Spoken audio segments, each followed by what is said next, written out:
In the arid heart of Arizona, nestled between sun-bleached strip malls and endless rows of uniform stucco homes, sat the town of Dry Creek, a place where lawns mattered more than people and the HOA held more sway than the mayor.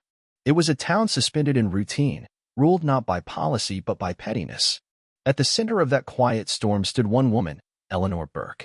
For nearly a decade, Eleanor had been president of the Dry Creek Homeowners Association, a name known to every mailbox, every manicured lawn, every household that had received her anonymous citations about non-regulation porch chairs or garage paint a shade too bold. To her face, neighbors offered tight-lipped smiles. Behind closed doors, they called her the tyrant in taupe. But no one, absolutely no one, dared confront her. Until the morning she stepped into court for a seemingly trivial citation, a $10 fine for failing to maintain regulation lawn height, and everything unraveled. Judge Kimberly Fletcher, a 15-year veteran of the municipal bench and a former prosecutor, presided that day. She was known for her composure, her detachment, and her meticulous adherence to law. Her courtroom was beige, tired, and perpetually too warm, but that morning it would become the epicenter of a reckoning. The case file was simple. Case number 23447, HOA versus Eleanor Burke. Ordinance 3A, subsection 14, paragraph D, lawn over 2 inches past regulated height.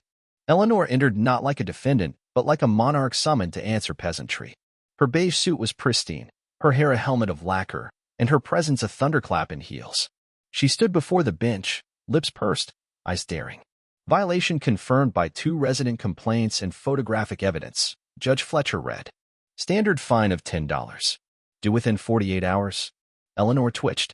$10? She repeated, incredulous. I am the HOA. The judge remained silent, offering no reaction. A single tap of her pen echoed in the room before she closed the file.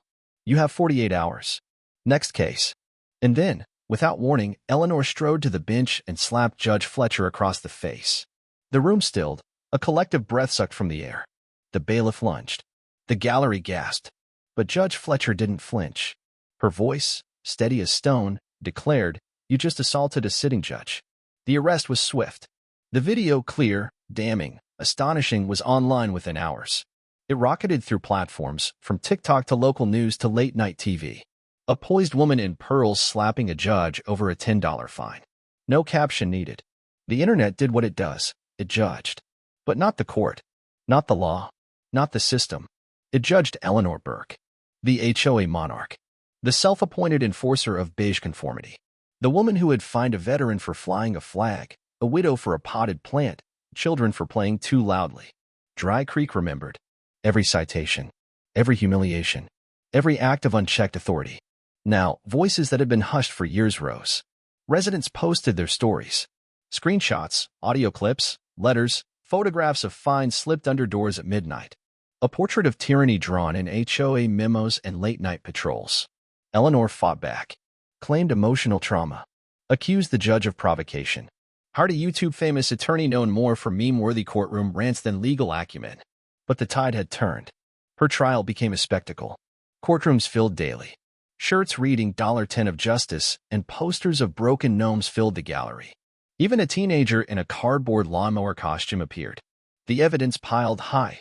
Recordings, memos, emails, testimonies from the elderly, the grieving, the young. A forensic psychologist testified. Eleanor Burke showed signs of malignant narcissism and chronic control fixation. Her power wasn't administrative. It was pathological. And then came the trial's most surreal moment. On the stand, when asked if the slap was personal, Eleanor declared it was a protest, a symbol of defiance. The room erupted. Laughter, raw and cathartic, swept the gallery. Even the bailiff cracked a grin. Judge Fletcher, usually marble still, allowed herself a barely perceptible smile, the loudest judgment of all. The jury returned within an hour. Guilty on all counts, assault on a judge, threatening a judiciary, and perpetuating a hostile civic environment. The sentence, 2 years probation, mandatory psychological treatment, and a lifetime ban from holding any civic position. But the final blow came later. By city order, the HOA was dissolved. All citations were voided. The bylaws erased. The residents free. Dry Creek gathered that weekend, not to riot but to rejoice. In the park near City Hall, they shared lemonade and cookies. Children played. Families laughed. Signs read, "Long live roses," and "We are not her lawn." A rose garden was planted in honor of those fined. And Judge Kimberly Fletcher? She exited court the day of sentencing with no drama, no speeches, just a calm walk into sunlight. When asked how she felt about being slapped, she simply replied, "It was a reminder. Even over something as small as $10, a person can reveal exactly who they are." Justice didn't roar. It whispered. And in Dry Creek, it finally bloomed. But the story didn't end there. 3 months later, Eleanor Burke applied for a job. It was a clerical position in a neighboring town, harmless on paper. But someone recognized her name during the background check, and within hours, the hiring committee received an anonymous file filled with her history.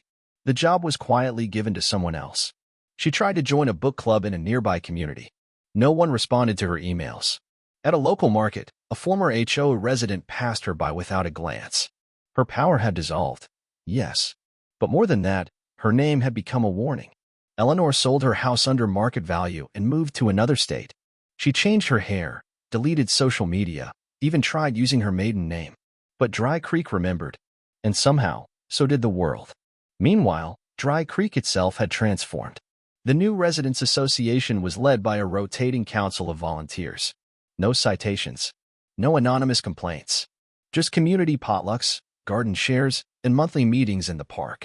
The rose garden bloomed year-round, each bush still bearing the name of someone Eleanor had once fined.